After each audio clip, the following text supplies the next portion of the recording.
Hi everyone, really good to see you all here today. Yeah, I'm Andrea Wigfield. I'm a professor at Sheffield Hallam University. I'm director of the Centre for Loneliness Studies and also the Campaign to End Loneliness. And so we work with Gaetano and his colleagues at the Neighbourhood Lab to run the Tackling Loneliness Hub. So yeah, it's great that you're here today. We're going to be looking in more detail at the role of volunteering in combating loneliness, and we've got two great speakers to start to kick it off, and then we'll have a discussion afterwards. So, first we've got Irene Hardill, who's a professor at Northumbria University, and she's going to be talking a bit about the research and evidence behind volunteering. Then we've got Andrea Errington, who's up in Sunderland, and she's more on the ground in terms of her role as public engagement and voluntary officer. So she'll be talking about a project that she's got up there in Sunderland and sort of demonstrating Irene's research evidence in practice on an everyday level. So I'm going to shut up and pass you over to Irene, who's a good colleague of mine. Irene, off you go. Thank you very much, Andrea. And Gaetano is going to share a slide deck.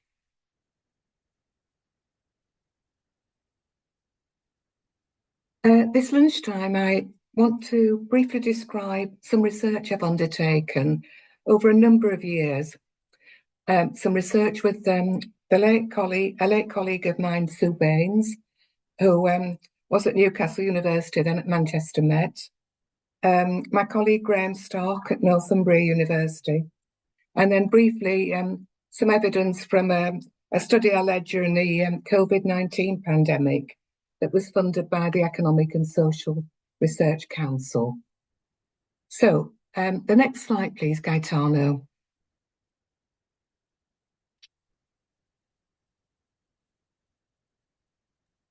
Has that come through, Irene? Not yet, but it's, I'm sure.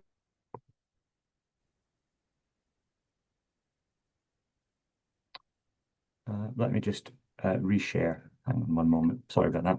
Yeah, absolutely no problem. Yeah.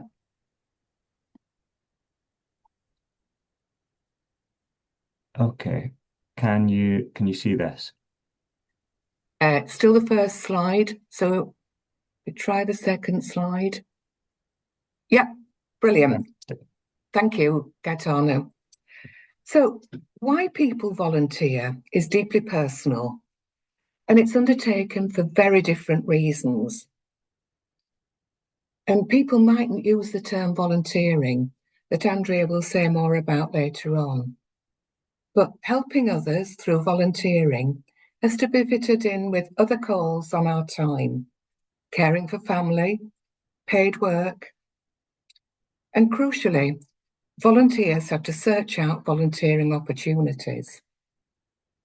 It's interesting to note the UK government's civil servant that was published in July of this year recognised volunteering covers a whole spectrum of activities.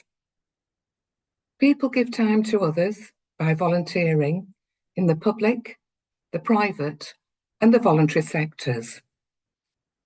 But today I'm going to focus on volunteers in the voluntary and community sector. Volunteering as an activity, it is freely chosen, does not involve remuneration, and helps or benefits strangers. We often focus on how volunteers and voluntary organisations help their clients.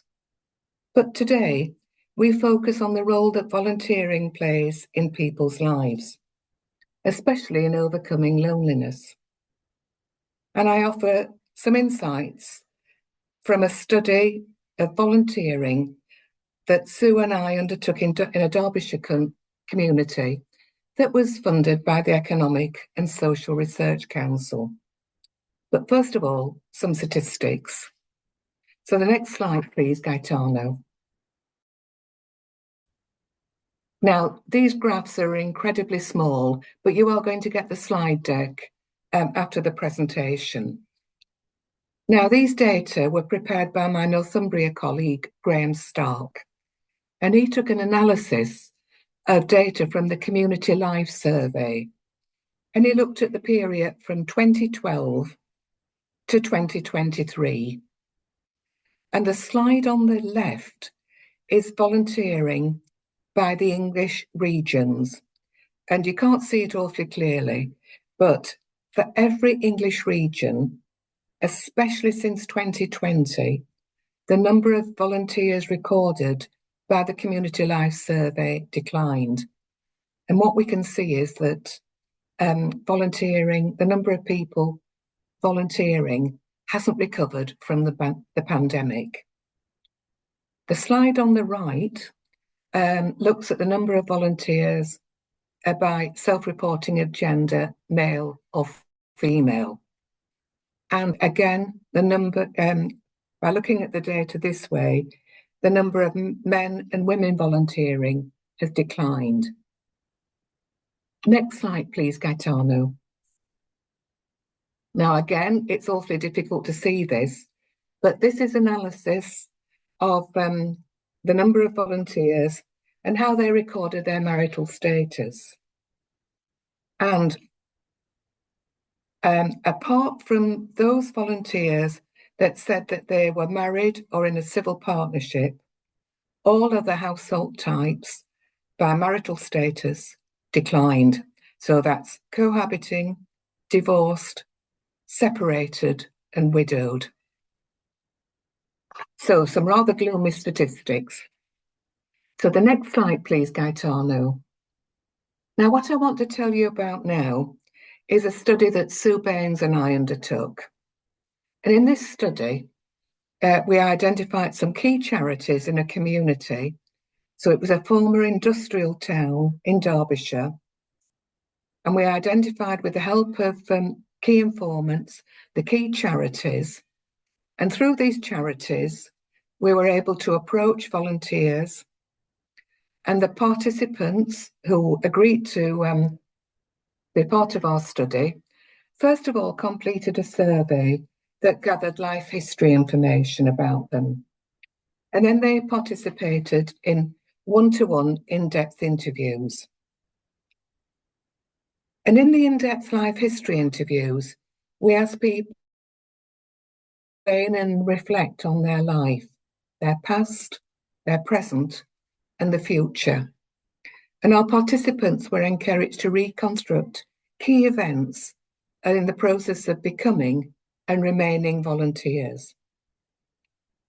And then one form of analysis of all this work we undertook was to use a framework developed by an anthropologist called Mary Douglas. And it's called Cultural Theory or Grid and Group. And an article that Gaetano is going to share with you after the this webinar will explain cultural theory a little bit more.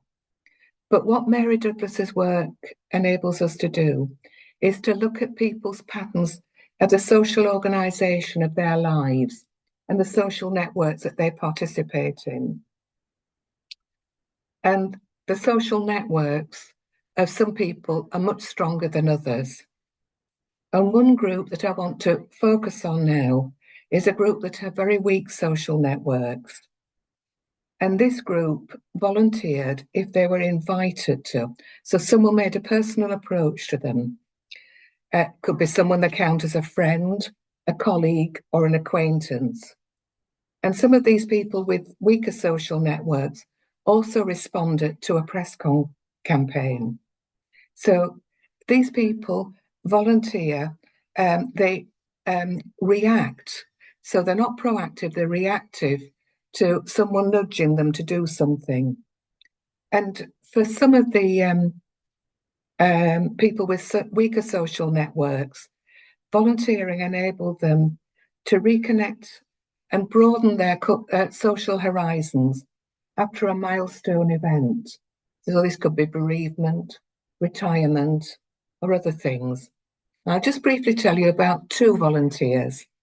Sarah. Sarah was a mother in her 40s with a teenage daughter. And after her divorce, Sarah's life needed rebuilding. And I'll just give you one phrase that she used. And she felt that volunteering gave her this sense of hope.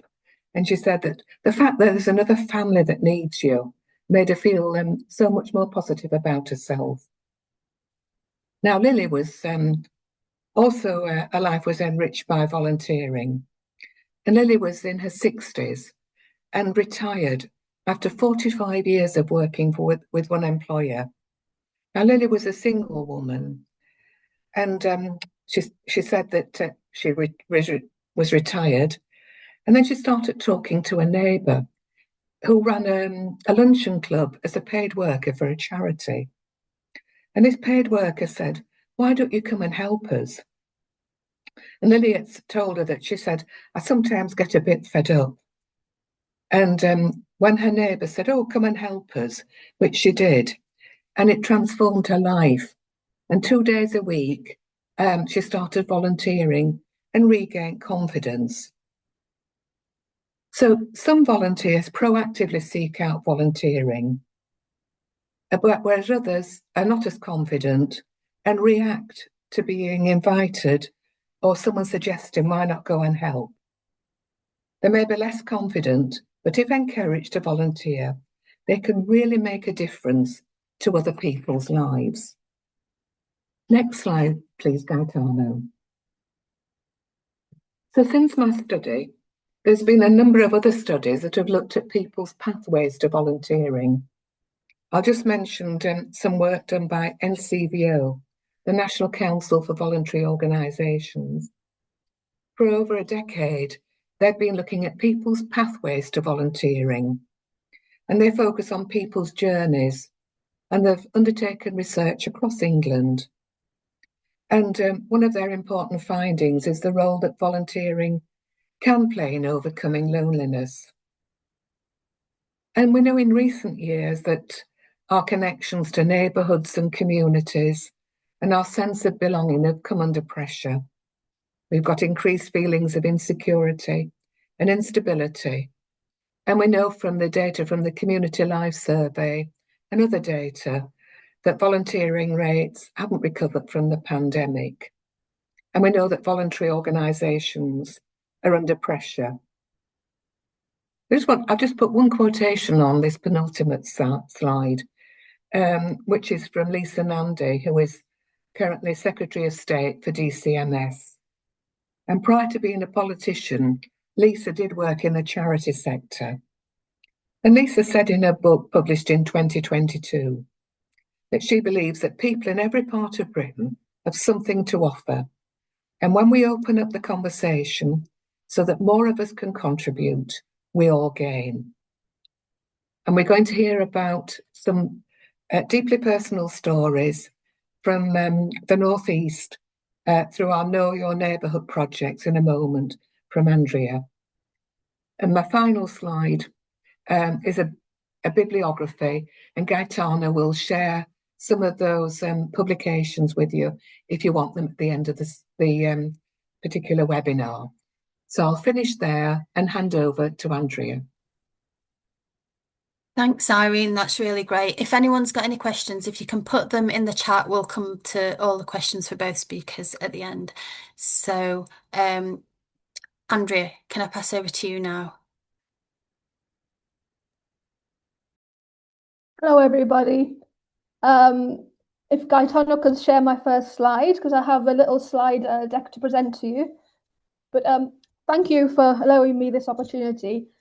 And I just want to point out, apologies, because I have quite a sore throat. And I'm just having little sips of liquid as we go through.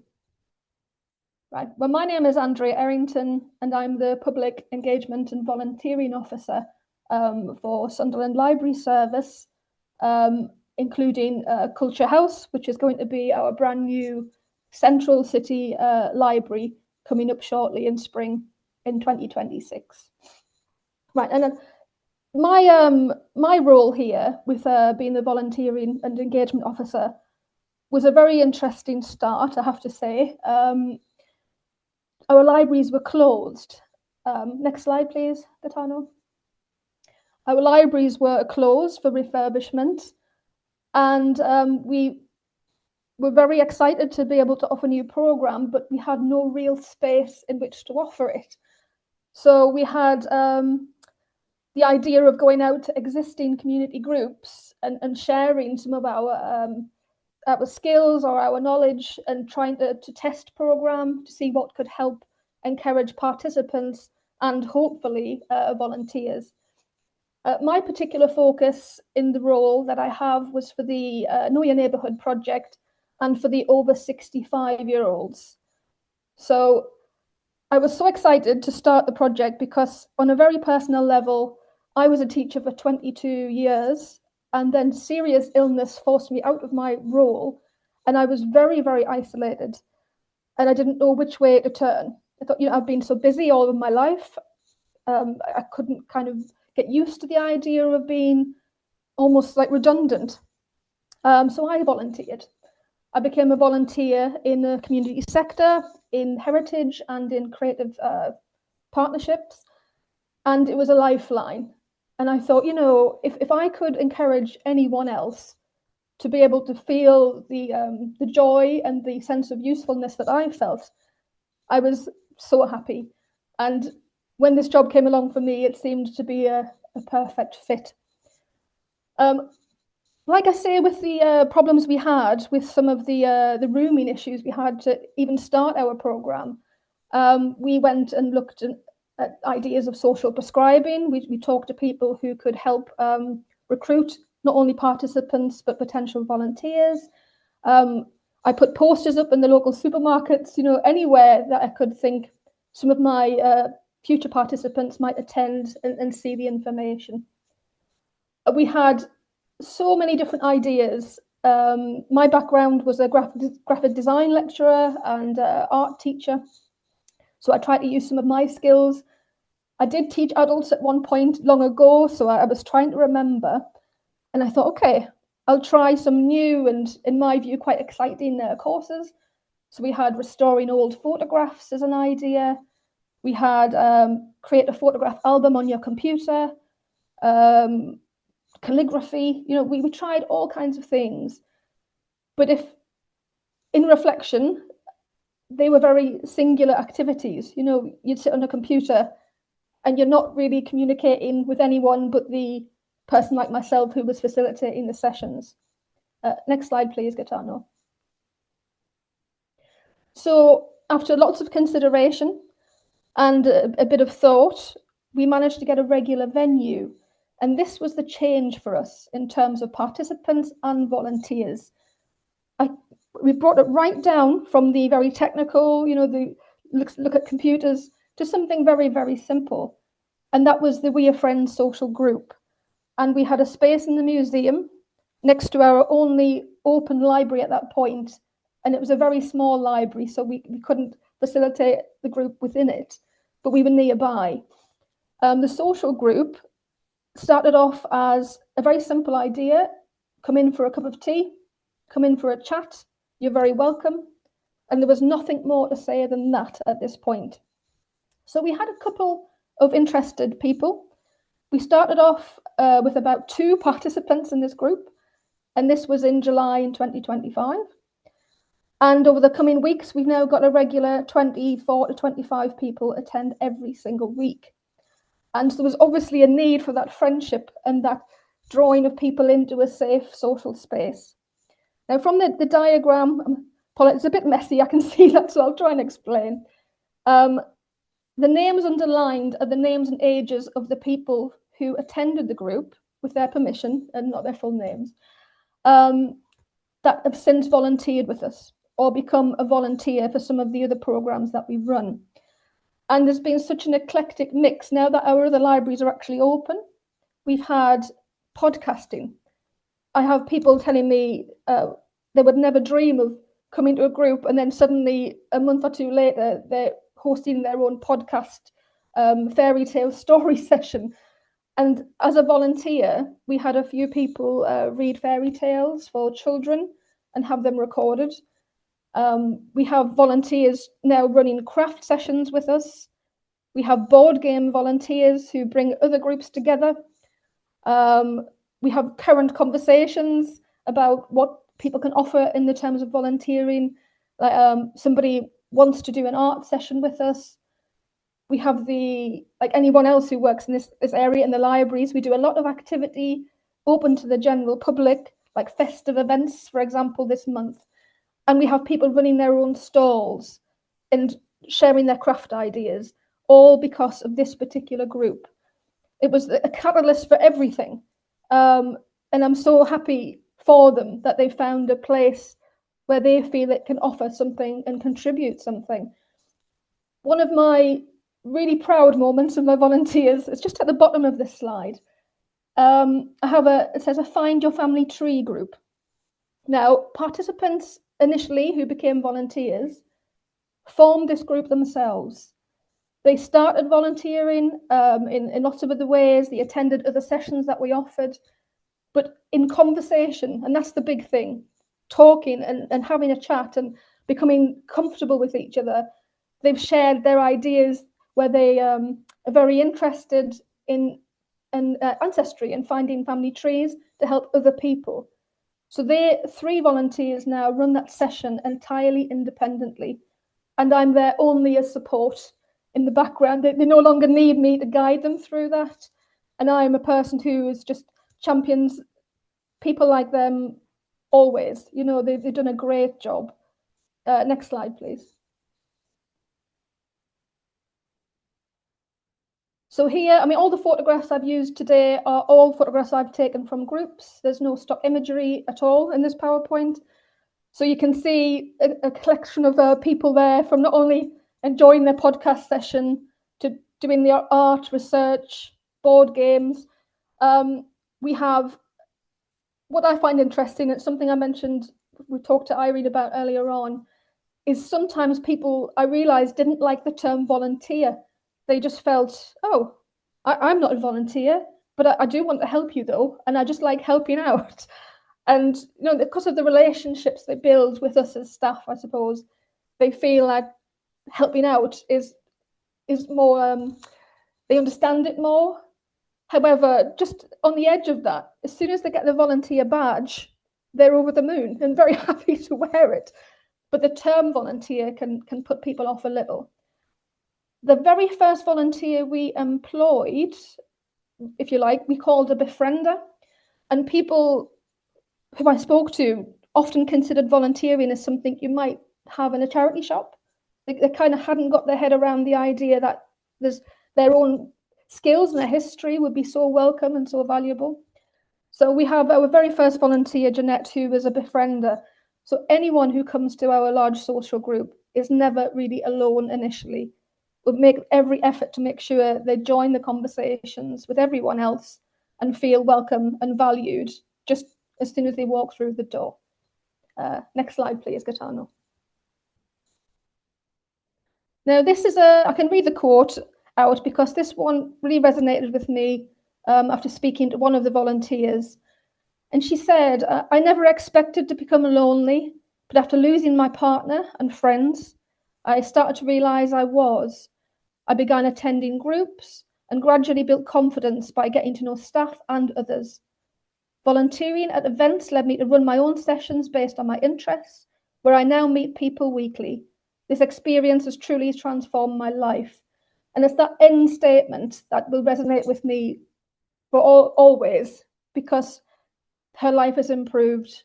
And no doubt because of what she does, she improves the life of other people as well. Next slide, please, Gaetano. So this is the thing that we found just by being a practitioner and just by running sessions, was that we had 2 very distinct types of volunteer. And exactly as Irene had said in the research earlier, was we have proactive volunteers. I currently have a list waiting in the wings of people who seek me out and say, well, I really want to do a certain subject. I've worked in libraries in the past, or I've worked in administration, and they've often have recently retired and don't really want to stop, you know, with their active life and want to give something back. And I've called it here emerging volunteer, but really I remember that's when somebody is being asked, you know, when you've got the reactive volunteer, someone who will be asked because they've made friends, they've you developed a bit of confidence, and they think, actually, I can try and do something. And at the moment, that's the majority of the volunteers we have. We have 12 volunteers who are very, very regular. And it's not here, but I'll just share it anyway. We had a whole group volunteer session of 25 people recently because we have a Sunderland Film Festival. And every single person said, oh, I'd like to review films. That's a way of volunteering their time. They shared their opinions about the films that they'd seen in order for other people to decide whether to watch those films. And the whole group volunteering for that was a very interesting activity. It was great. Next slide, please, Gaetano. So we thank our volunteers, of course. We appreciate them so much. So a couple of photographs here were from earlier this year, with our Thanking Volunteers event, where I think all of our volunteers participated when we had a big kind of thank you and a big tea. And through conversations again here is the amount of people who come back to us and say, really, I didn't know what to do. I was feeling lost. We have so many participants who've been widowed, so many where they thought they'd have no one to speak with. They didn't want to bother their children with any of their issues. But a success story for me personally was very, very recently when I was within the group and I had some volunteers with me. And one of them turned around and said, well, who's coming for lunch?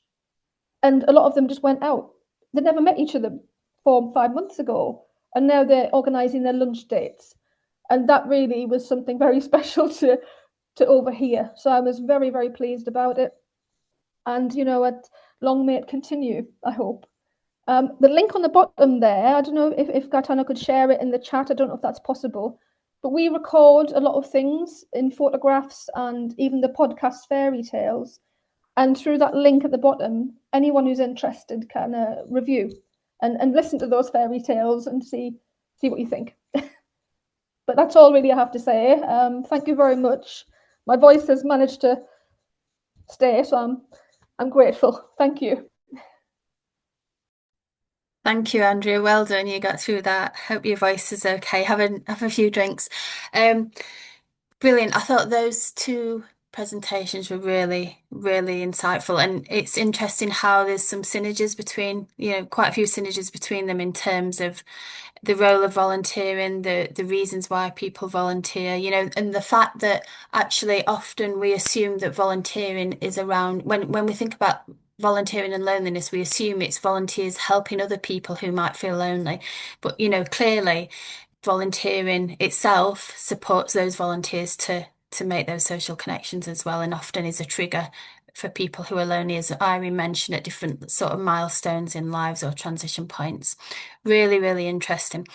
I've got lots of questions, but I'm sure other people have too. So I'll open up for questions to start with from participants. Either put something in the chat if you've got a question, or if you want to just raise your hand, then you can ask it directly yourself. It's entirely up to you. I don't know if anyone's put anything in the chat yet. Does anyone have a burning question? Can't see any hands raised. Well, I'll start off then. Irene, I was just going to ask you, I think you mentioned that marital state, I was thinking about marital status. I think you said the one group that hadn't fallen in terms of volunteering were people who were married and cohabiting. Is that correct? And if I have heard that correctly, why do you think that might be the case? Because that's slightly surprising to me. I totally agree with you, Andrea, but it does come out in the data. So whether it depends on the length of time since, a milestone event like divorce, breakup of a relationship, bereavement, but that is coming out in the data, especially from the 2020. So, but remember, these are self-reporting survey data from the Community Life Survey. So it doesn't ask them when that particular milestone event actually happened. Yeah. Yeah. Yeah, and I think it's interesting, Irene, that you've picked up on the milestones because, when we look at loneliness generally, we can identify certain groups of people who might be more lonely, like we know young adults, older people, but we also have identified transition points in people's life, like bereavement, retirement, becoming a carer. And it's interesting that, it seems like there's some synergies there between triggers to volunteer as well. Yeah, and do you think that they're connected then? Is it that these trigger points are leading to loneliness and people are volunteering, or might it be that the trigger points to do something else in their lives? Yes, I think it depends what the trigger point is and how disruptive it is of social networks. Networks beyond if you live with people or if you've got strong family links, but there's something about social disruption of social networks and this feeling that, life has changed out of all recognition, and we seem to have lost connections and value to others outside the home. And that's where, volunteering, whatever we mean, can play a role. Now, I did notice something in the chat box, Andrea, and it's Jessica posted something from Aging Better and about form filling to be a volunteer. And I just want to go back to this idea of a spectrum of activities. And Andrea sort of connected with this. So there's some things we can do that are sort of informal. So you can be a good neighbour. You don't have to fill a form in to do. Sorry? Okay, carry on, Irene. I think a mic went on by accident. Oh, sorry. Do you want to say something, Jessica? Sorry.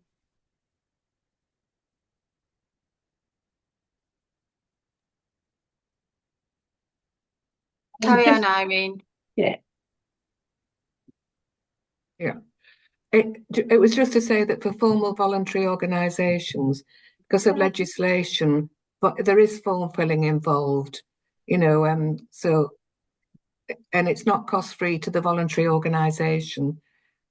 So there are some hurdles to go through to volunteer. That was all, Andrea. Yeah.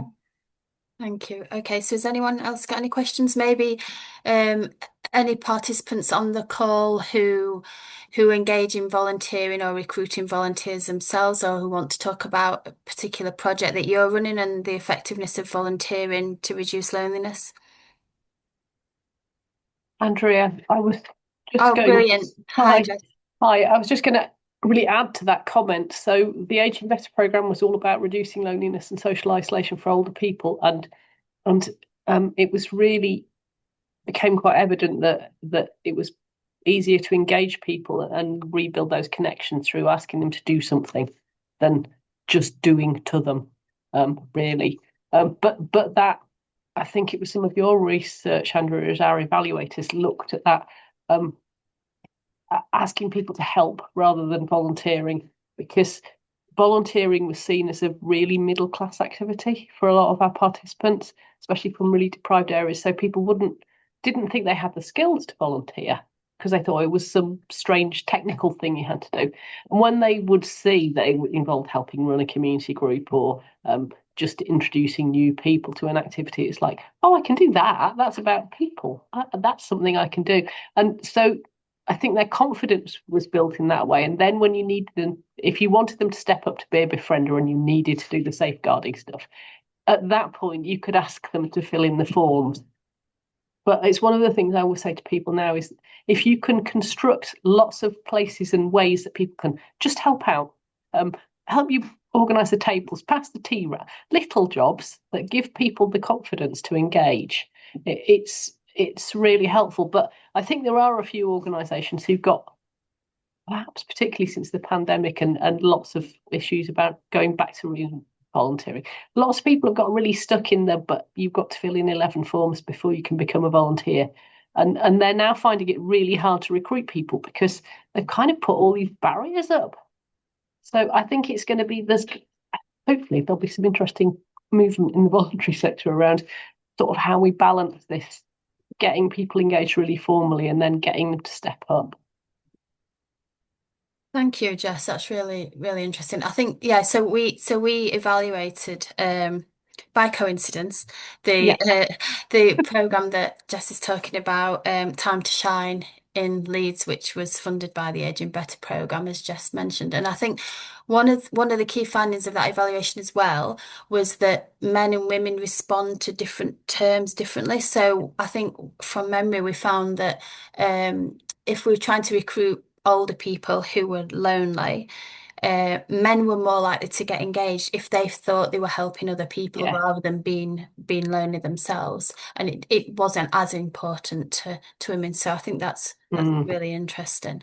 And then in terms of the paperwork, I think this comes through in terms of evaluating the impact of interventions as well and evaluating volunteers, because often we have to carry out we have to collect information before and after and sometimes in the middle. And sometimes I think if you're working with people who lack confidence or who are lonely, it's a really big step sometimes for them to even get to the point where they've put themselves forward.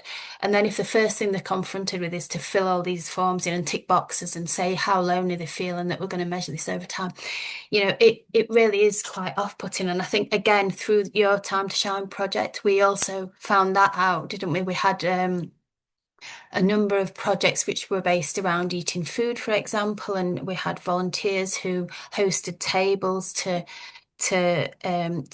eat with people who were lonely. And the idea that you turn up to a restaurant if you're feeling lonely and you're eating with other people and the first thing you do is fill a form in is not it's not the easiest of things to do. No. So I think we really need to find ways that we can still collate data without it being so intrusive and off-putting for the volunteers. Yeah, that's absolutely right.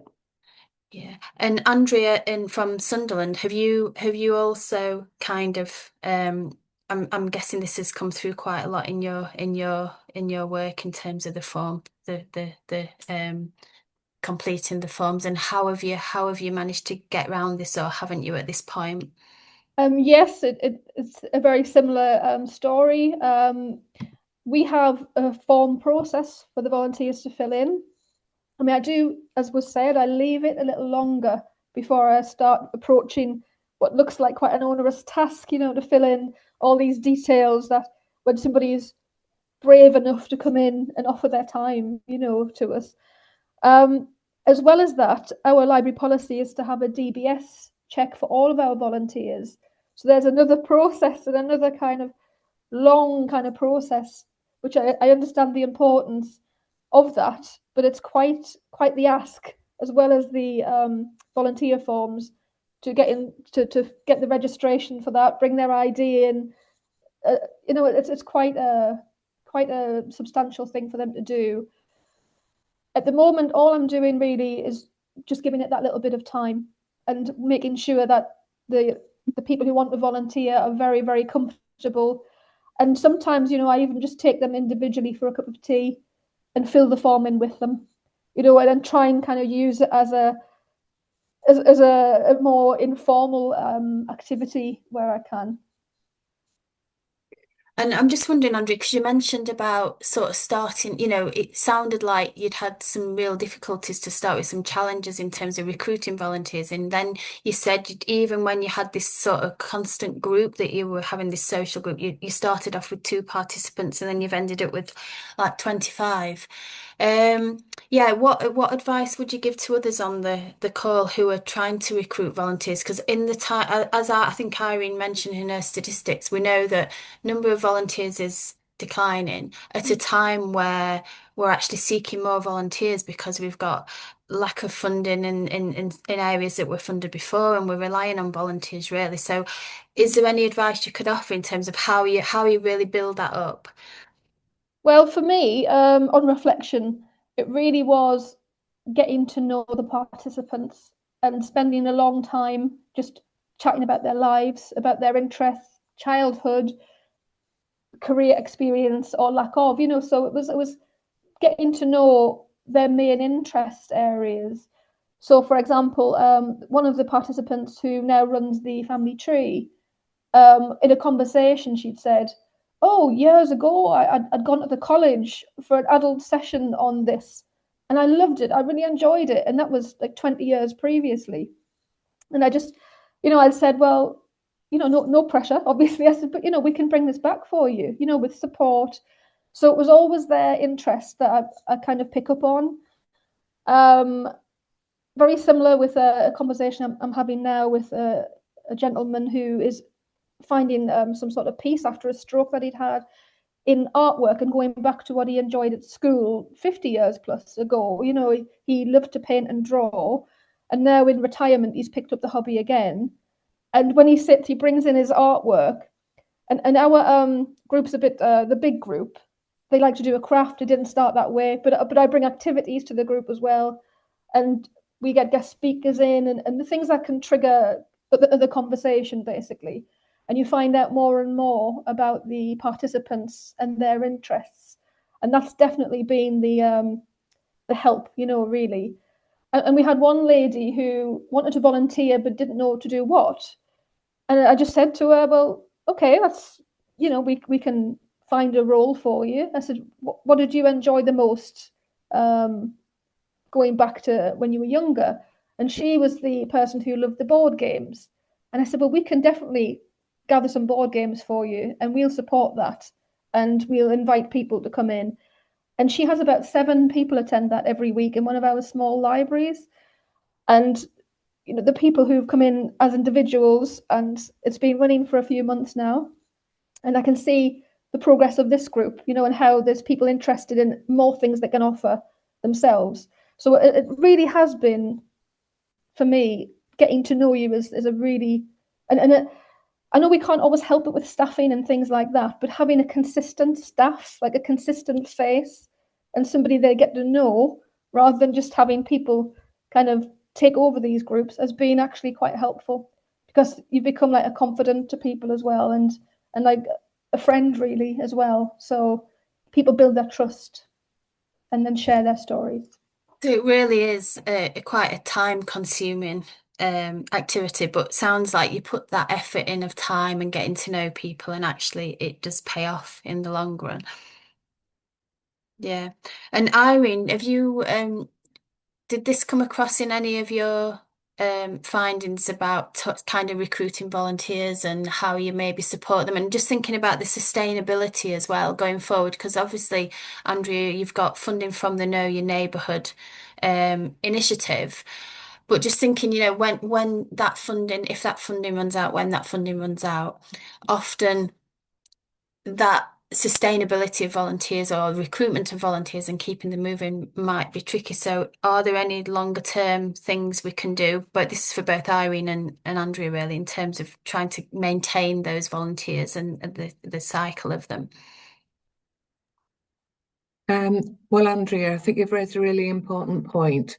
So the charities we worked with were funded in a mixture of ways. So some local authority funding, and then project related funding that demanded certain number of volunteers.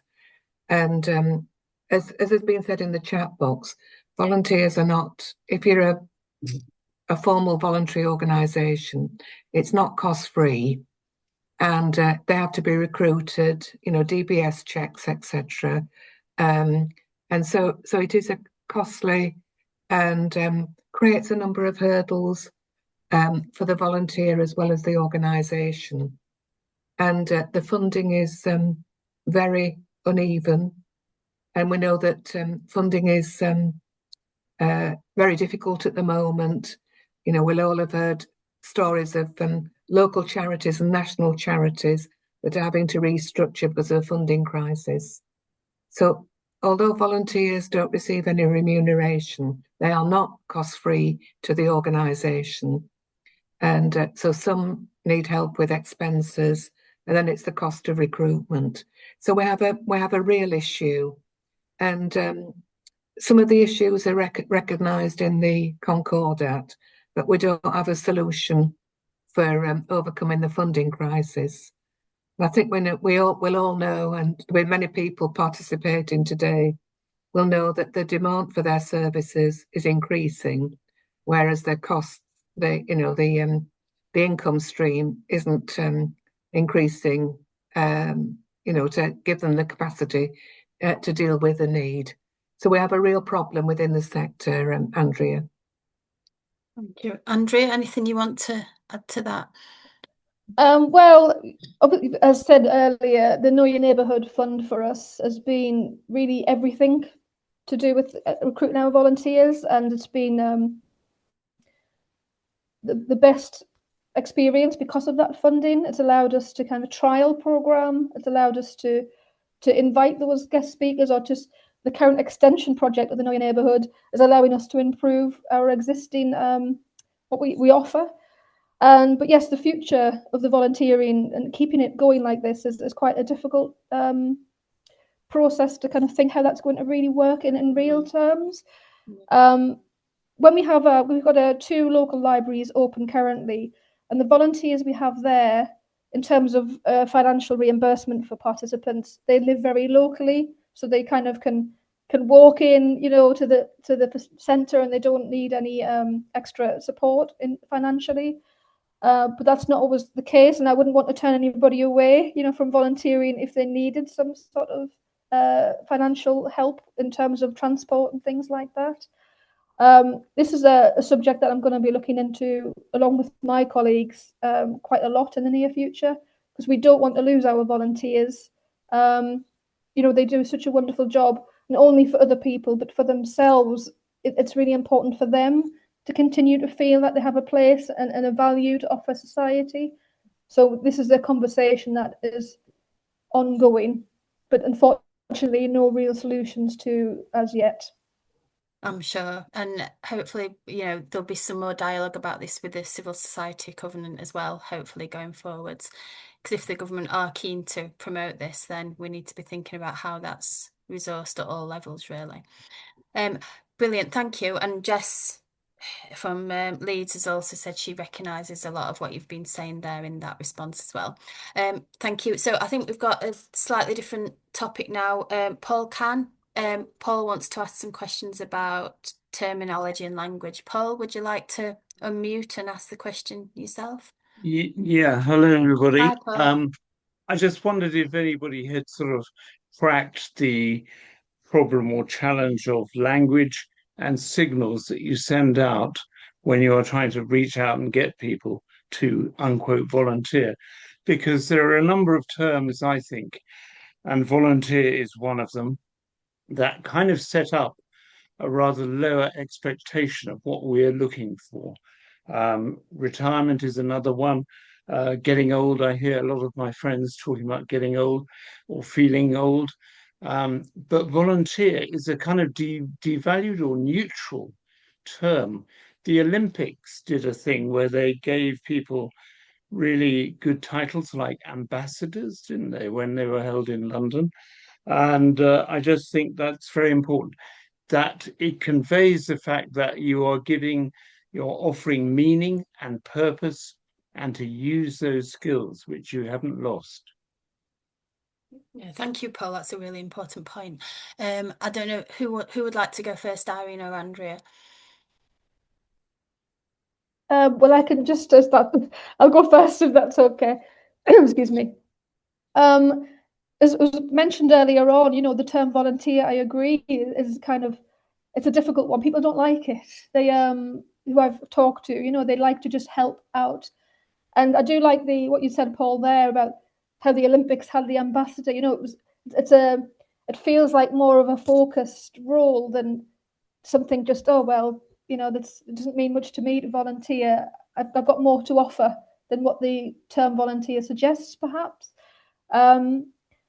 I don't tend to use the term volunteer very much personally because of people's response to the word.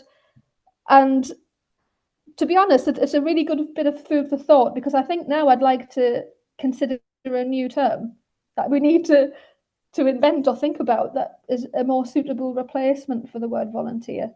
And that's, thank you, because that's actually made me think a little bit more now about what I can use in the future. So I will have a real serious consideration about the terms there, and And like I say, I don't want to really use the term volunteer because I don't feel it serves the purpose that I'm looking for. Yeah, thank you. That's really helpful, and it's good that Paul, that you've triggered Andrea to think about something in a different way. Irene? You've raised a really important point. And when we were undertaking the study in that community in Derbyshire, we certainly didn't use the word volunteer, whereas we might write about it in a book or in a paper. We use the term helping out. Do you help at the charity? So it is a problem of language, and it comes with certain connotations. But helping out, we use that, and it demonstrates it's not just giving time, but it's what you bring with you, your skills, your whatever we want to call. Yeah. So people were generous with their time and their lives. Yeah. So it is a problem of. Yeah, and I'm guessing, Irene and Andrea, that it depends what kinds of people we're trying to recruit, what language we use as well. Because I think one of you, I can't remember which one, alluded earlier to the fact that sometimes people may feel that they don't have the skills that are needed.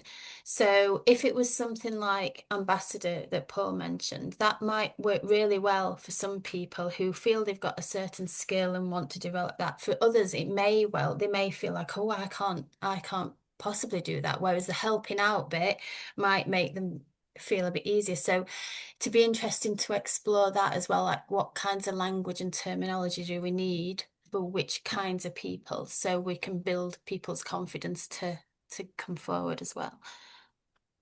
Yeah, it's very interesting. And one of my oldest participants, and I use this, the reason of age is because she feels that she's got nothing to offer, and she refers to her own age as a barrier, but she's 91 and she serves tea and coffee. She recently took part in an event to design your own mug. You know, you print on these very high-tech pieces of equipment. So we're introducing technology to people currently, where I took a lot of the participants for a mug printing workshop. And she arrived there and she's straight across to the tea boiler, you know, to serve the tea unprompted, you know. And but you know, that's, I would love to think of terms that we can use for her, who's very unconfident and uses her own age as the, oh, I can't do that, I'm too old. You know, she uses it quite frequently, and yet, you know, she does this amazing job. And you know, it's an interesting bit of thought, food for thought, really. Yeah, it is. Irene, just on the research side of things, has there been much done about the terminology that we use for volunteering and what might be more effective or most effective to which groups? Or is this a bit of a gap in research that we might need to think about filling?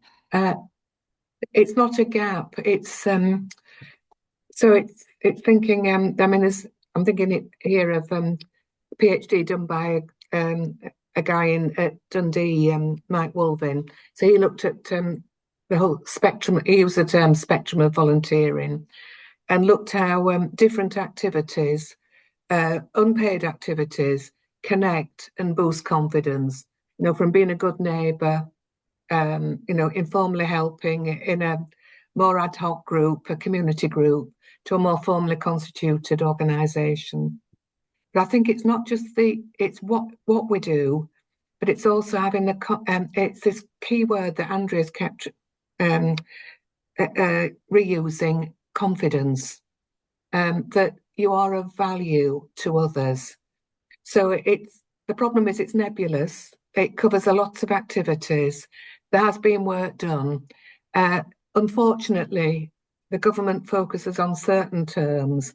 But what is interesting is that this idea of a spectrum of activities is in the covenant, and you know, in reports that NCVO and others produce. And we became very clear about this spectrum of activities during the pandemic, and how just checking on a neighbour is so important. Yeah. Yeah, brilliant. Thank you. Yeah. And I know we're coming to an end, but just in the chat, so Jess has put something in about sessions that they have on removing barriers to engagement by changing your communication and terminology and language. So I think she's going to put something in there in terms of putting it on the hub. So that would be really helpful. And Kirsty has mentioned as well. Kirsty, did you want to make your point before we finish about terminology and sort of application of roles? Yeah, you can do. Yeah, so I ended up I was involved with a Women's Institute group. So I took somebody when I worked for Alzheimer's Society, I took a lady with dementia. Eventually she couldn't go anymore and I kept going and I could take photos and I could move tables and do, be quite helpful. And it came to the point where they were going to close the WI because it was only a small one of 12 people and everyone had had the term being on the committee. So the Federation rep came to shut it down and it was nearly 40 years old. And so I was literally in the kitchen making teas and coffees and someone said, it's such a shame we can't carry on, until it's 40. So I said, well, if it's only chairing a few meetings, it's not. It's a huge amount of work. And I've now been doing it nearly 7 years and I can't get rid of it. But I'm now president of a WI. But the point I was making was if I'd have seen that job advertised, there's no way I'd have gone for that. Maybe secretary, definitely not president. And then a poetry group that I've ended up facilitating, even though my poetry, I haven't done it since A level, which was many years ago. And again, that was going to finish this poetry group with people from all over the world coming together once a month. And I just naively said, oh, well, I can share a Zoom link every month if that suits people. Next thing you know, you're running it.